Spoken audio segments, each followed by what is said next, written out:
Se você estiver cometendo esses 7 erros, que é muito comum em pessoas que ainda estão imaturas para serem aprovadas na prova de residência médica, você dificilmente vai ser aprovada aonde você tanto sonha. Meu nome é José Matheus, sou médico dermatologista pela Santa Casa de São Paulo, com fellow em tricologia na USP São Paulo, e eu queria te convidar para a gente bater um papo aqui sobre 7 atitudes de pessoas imaturas que ainda não estão prontas para conseguirem a sua aprovação na residência médica.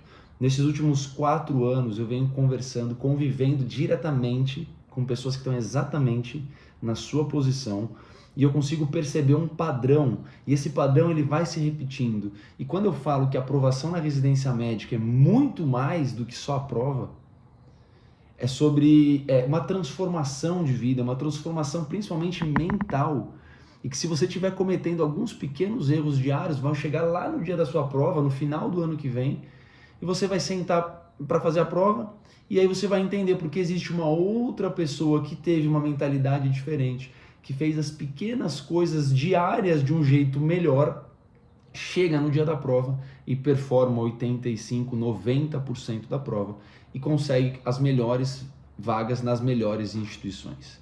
Então, o primeiro erro, que é a prova de que você não está pronta, que você é uma pessoa imatura, é você não conseguir verbalizar.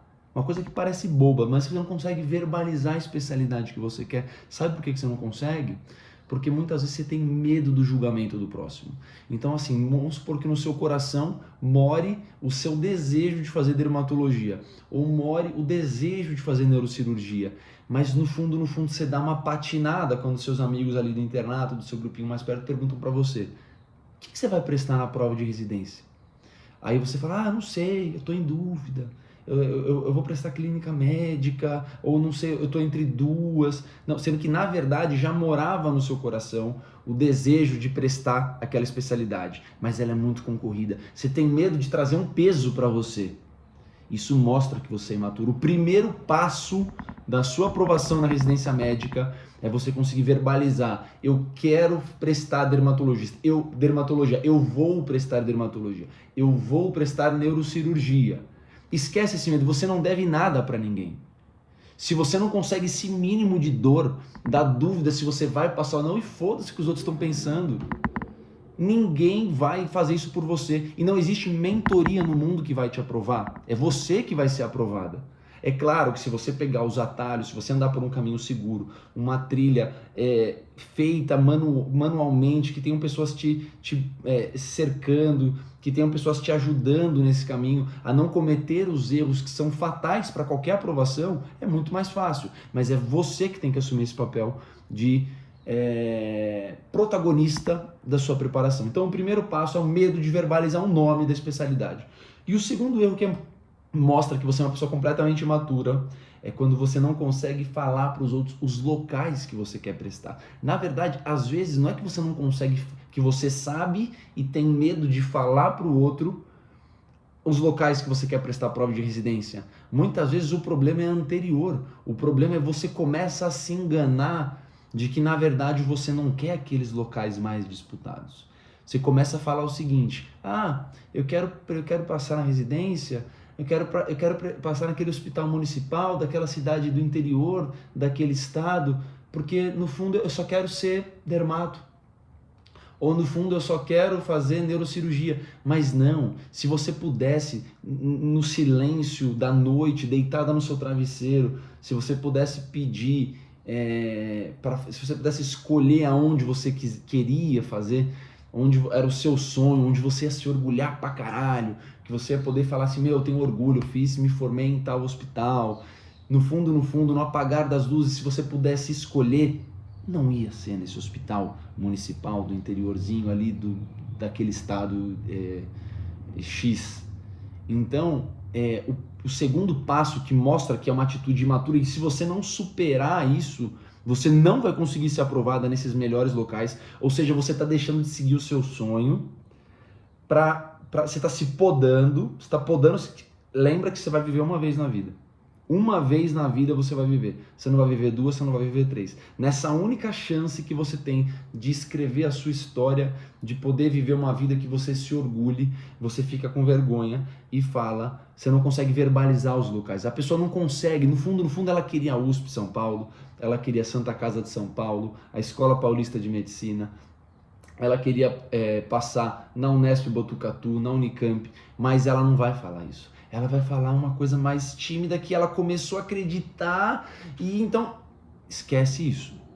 Isso é uma atitude matura. Você vai viver uma vez na sua vida. Assuma esse papel de protagonismo. Então, eu quero prestar dermatologia, eu quero prestar oftalmo, eu quero prestar otorrino em tais instituições. Aí você começa o caminho da sua aprovação. É nessa tomada de decisão madura que você vai começar o seu caminho rumo à tão sonhada vaga na residência médica. O terceiro ponto, que é assim, mostra, inclusive ontem eu estava conversando com um aluno que estava interessado na mentoria e ele me comentou, ele falou assim, Zé, eu não quero tal serviço aqui em São Paulo e aqui a gente é muito sincero. Então eu vou falar já para vocês irem se acostumando como que funciona a mentoria MedHunter. Ele falou assim, eu não quero prestar Santa Casa de São Paulo porque eu acho que é muito puxado. O conforto, eu queria um conforto que me desse mais tranquilidade, um conforto, no fundo o cara queria um hotel. Ele queria um hotel, ele queria um garçom servindo ele, e muitas vezes a gente sabe, pela realidade que se encontram as residências médicas no Brasil, o foco principal é o paciente. O foco principal é o atendimento ao paciente. É claro que o residente tem que ter as condições dignas de trabalho, mas o foco não é esse. Você não tem que ter medinho de vai machucar, vai doer, vai ser muito puxado. É tipo um pensamento de um CLT que quer bater a carga horária dele e quer tudo do bom e do melhor e quer ir embora para casa dele rápido. Não, você tem que pensar em você, você tem que investir em você. Tá? Então, assim, tenha um pensamento de um empreendedor dentro da sua carreira. Não pense só com medo de sofrer. Pense no tanto que o serviço sendo bom, tanto que o serviço vai te proporcionar de experiência dentro da área médica, você vai conseguir ter uma projeção de carreira muito melhor. Pessoal, a gente tem que aguentar um pouco de dor. A vida é assim, a vida não é só... mousse de maracujá, é torta holandesa, é hotel 5 estrelas. Muitas vezes na vida a gente vai ter um período de dor, de sofrimento, como se fosse a borboleta. Para a borboleta poder voar, antes aquela lagarta ficou num casulo, num lugar apertado, difícil, mas ela insistiu e só consegue voar quem sobrevive àquele período do casulo. Então a residência médica, não pense do tipo assim, eu quero bater minha carga horária, como se fosse uma pessoa contratada, e depois disso, tchau, eu vou viver minha vida, eu quero... Não, é um momento de transformação. Isso se eu estiver falando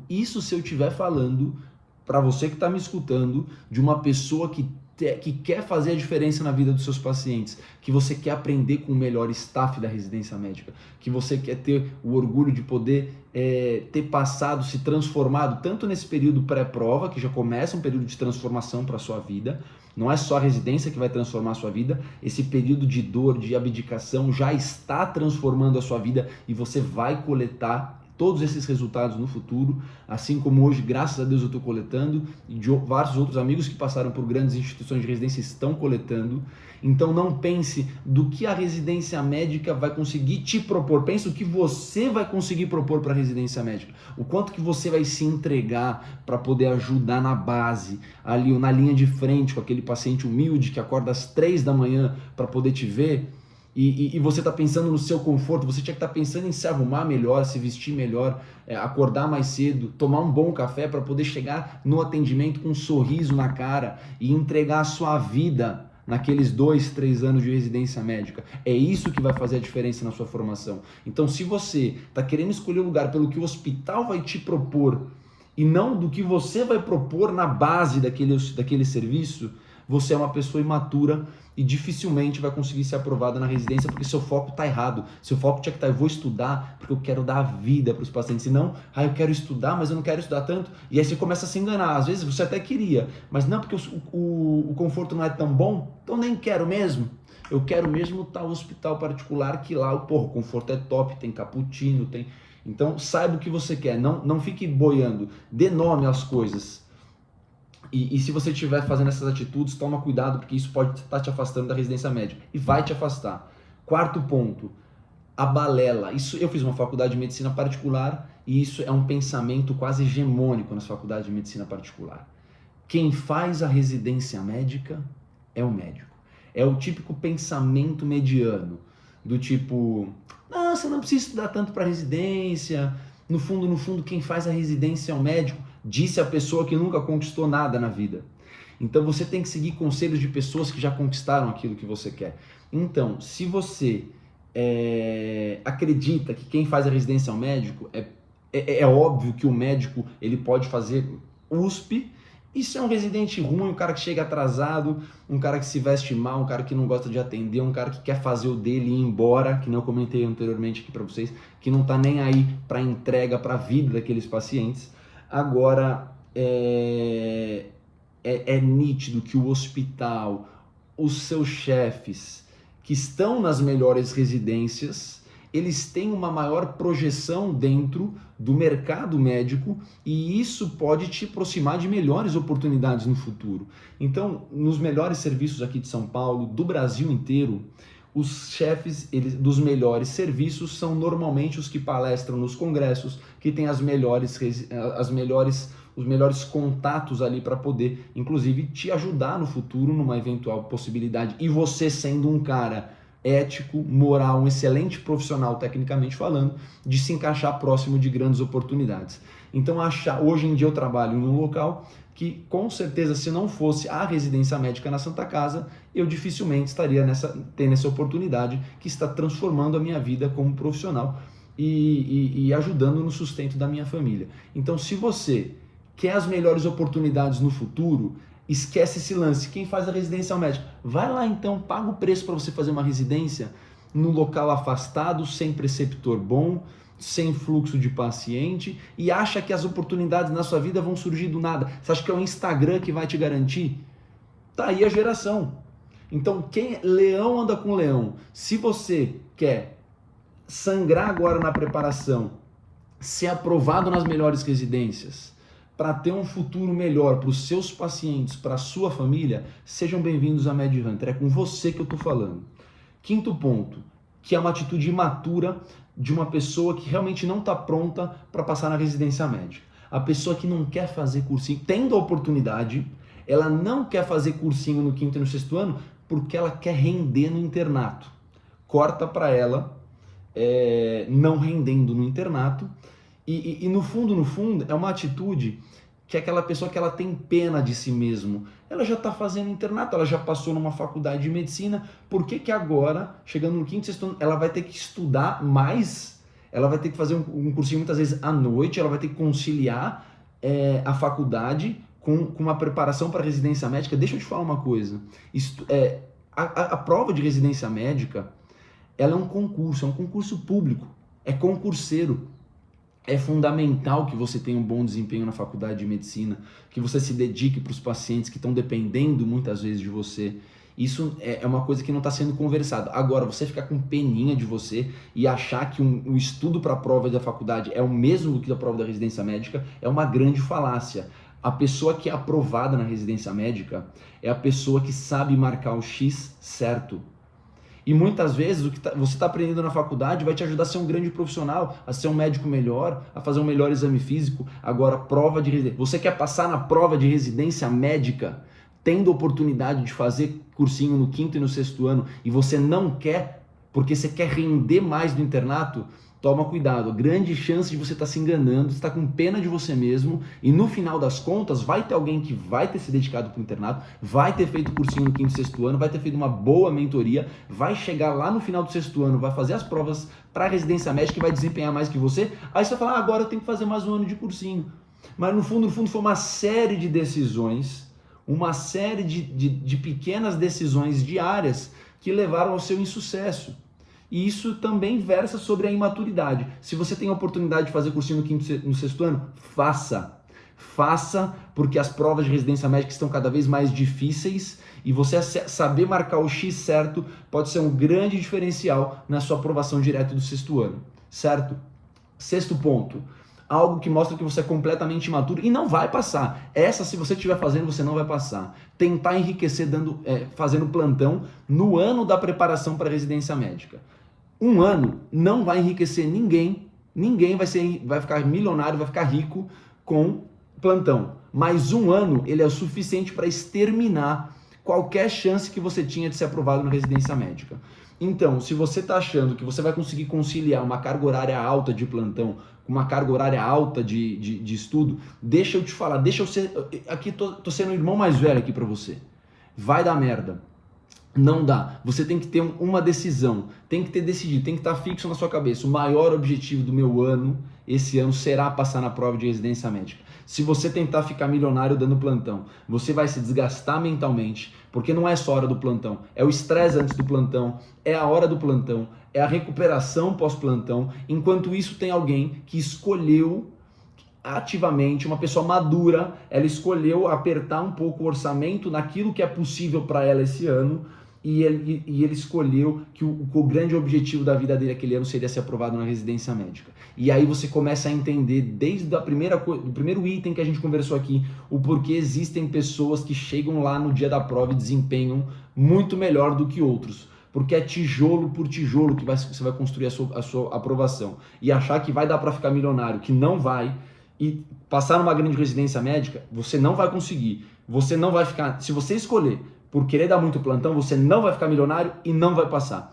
Agora, se você puder escolher ter mais cautela, diminuir um pouco a carga horária de plantão para poder estudar, você vai passar na prova de residência e você vai estar acumulando energia potencial para transformar em cinética no futuro breve, e aí sim você, desempenhando bem, vai ter todas as condições para poder ganhar todo o dinheiro do mundo, e você vai olhar para trás, aquela pessoa que estava dando plantão ainda vai estar lá, quarto ano, terceiro, quarto, quinto ano dando plantão, subindo o custo de vida, não conseguindo retroceder depois, e aí a pessoa a pessoa do plantão vai falar, puta, me arrependi, acho que eu vou fazer uma pós aqui mesmo. Então é para você fazer residência médica? Tá no seu coração fazer residência médica? Não seja uma pessoa imatura. Se você quiser dar muito plantão e não se organizar com isso, você tem que diminuir a carga horária de plantão, porque senão vai dar merda. Querer dar muito plantão e ser aprovado, você não vai conseguir, porque ninguém consegue fazer isso, certo? Último passo da pessoa imatura. É a pessoa que ela não começa nem a estudar. Sabe por quê? Ela tem medo da concorrência. Ela tem um medo da concorrência, mas na verdade não é o medo da concorrência. Ela tem um medo de, sentar a bunda na cadeira. Ela tem medo de se organizar. Ela tem medo de... às vezes ela não tem nem medo de fracassar, ela tem medo do quão foda ela poderia ser se ela passasse nessa residência. Às vezes você vem de uma faculdade particular que nunca ninguém foi aprovado numa grande residência. Você tem capacidade de ser o primeiro. Porque a residência médica, ela quer saber quanto X você vai acertar no dia da prova e como é o seu currículo. Agora, isso depende de você que tem que construir a sua história. Ou você vai continuar nessa coisa mediana, qualquer residência tá bom, quem faz é o médico. Se mora dentro de você a vontade de se diferenciar no mercado de trabalho, de fazer uma grande residência, de ser um diferente no meio ali da sua residência, e você vai ser usado de exemplo no futuro, você não pode ter medo da concorrência. Uma coisa que eu quero que você saiba, não é todo mundo que vai prestar aquela especialidade naquela instituição que está concorrendo com você. Muitas vezes, vamos supor que tenham 3.000 pessoas, 4, 5.000 pessoas prestando oftalmologia em determinada instituição. Desses 5.000, eu vou tirar desses 5.000, 1.500 estão dispostas a pagar o preço de sentar a bunda na cadeira e se organizar e ter constância ao longo do ano. Então, 3.500 pessoas já não vão conseguir, porque elas vão se distrair por tudo isso que a gente conversou e muitas outras coisas, e que pode ser motivos de outros vídeos, elas não vão conseguir ter o foco, a disciplina de chegar até o final do ano nesse ritmo que vocês, a partir de agora, vão estar sendo apresentados e até um convite para conhecer a MedHunter, para você se diferenciar e sair dessa boiada, desses 5.000, 3.500 não vão aguentar o ritmo, vão estar sozinhos, vão desistir, que quem caminha sozinho é fraco, quem caminha em comunidade é forte. E desses 1.500, eu coloco metade deles vão tentar fazer sozinhos. Ah, eu sou inteligente. Muitas vezes ela já vem de uma faculdade pública e ela acha, isso aqui é muito comum. E aí que o médico ou a médica que fizeram uma faculdade particular conseguem tirar esse gap, incluindo ser aprovado no lugar dessa pessoa da casa que muitas vezes não está conseguindo ser aprovado. Desses 1.500, 750, eles vão achar que eles passaram numa pública, agora eles vão passar de novo nas melhores residências médicas. Então o que ele vai fazer? Ele vai tentar fazer sozinho. E nessa que ele vai tentar fazer sozinho, ele vai começar a se desviar do caminho de pouco em pouco. Porque ele às vezes não sabe assistir uma aula do jeito certo, ele não sabe fazer um caderno do jeito certo, ele não sabe, ou um resumo online no caderno certo, ele não sabe revisar, ele não sabe fazer prova e simulado, ele não sabe o que ele tem que revisar, ele não sabe que horas ele tem que revisar, ele não sabe como, ele não tem ninguém para ajudar ele, se ele cair não tem quem levantar esse cara. Então, desses 1.500, 750 estão completamente... Eles vão tentar, vão pôr energia, mas chega no dia da prova e desempenha pior do que aqueles 750 que pagaram o preço de querer estudar, de se organizar, que eles pagaram o preço de falar assim, não, cara, eu quero estar junto com os melhores, eu quero encurtar caminho, eu não quero ficar batendo a cabeça na parede toda hora, eu quero um caminho seguro para a prova de residência médica, eu quero uma trilha no qual eu tenha suporte, eu vou andar no meio da floresta, mas eu estou mapeado com 3G aqui, qualquer coisa, se eu me perder, alguém me salva, eu tenho comida nas costas, eu tenho um guia para me guiar. E dessas 750, ou seja, agora, olha o que a gente já está falando, das 200 vagas que tem na sua especialidade, das 150 vagas, você já não está concorrendo com 5.000, você está concorrendo com 750, já melhora muito esse número. Aí você pega desses 750 que vão fazer uma mentoria. Nem todas as mentorias são iguais. Existem mentorias, isso é uma dor comum que eu escuto aqui das pessoas que vêm conversar comigo. Zé, eu estava num grupo com 780 pessoas. A minha madrinha, eu estou falando agora, estamos falando de dezembro. As pessoas estão fazendo as provas, a aluna chega para mim, a interessada na MedHunter chega para mim e fala o seguinte, Zé, eu faço tal mentoria aqui de São Paulo, e a minha madrinha não sabe a especialidade que eu estou querendo prestar. Ela não sabe o dia das minhas provas. Eu não converso com ela não conversa comigo, ela não vem nem ativamente falar comigo. Então você começa a entender que dessas 750 que estão seguindo um caminho, muitas vezes são caminhos tortuosos ou caminhos que você vai estar mais sozinha e desamparada e confusa porque você está achando que está no caminho certo, mas você não tem o suporte necessário. Então já praticamente a gente divide isso na metade, então praticamente a gente está falando de 350 pessoas realmente concorrendo de fato por aquelas vagas, que são pessoas que pagaram o preço de estudar, que pagaram o preço de abrir mão de plantão, de férias, de viagens do meio do nada, que podem te atrapalhar, que estão sem suporte, que estão seguindo a Deus dará, estão seguindo cada um caminho, estão na soberba, achando que elas são capazes muitas vezes de resolver tudo na vida, e muitas vezes nós não somos, muitas vezes a gente precisa de ajuda. Então você começa a ver que na verdade são 300 pessoas, então o medo da concorrência, o medo cego, eu já expliquei para você que você não precisa ter esse medo cego, eu quero que você se racionalize e entenda essa situação, e se de fato você seguir todos esses passos, você vai estar muito na frente de todo mundo, e com chances reais de aprovação na residência médica. Então, esses foram 7 pontos que eu considero de pessoas imaturas, pessoas que não estão preparadas para o combate, pessoas que estão acovardadas muitas vezes na zona de conforto. E é um convite incluindo para vocês, de conhecer um pouco mais sobre a MedHunter. E se você sentir um mínimo de sinceridade na minha fala, siga a gente nas redes sociais, a gente posta bastante dicas diárias de como você se diferenciar nesse processo da residência médica. Então fiquem com Deus. E agora eu vou tomar meu café, que deve ter esfriado aqui já. Grande abraço.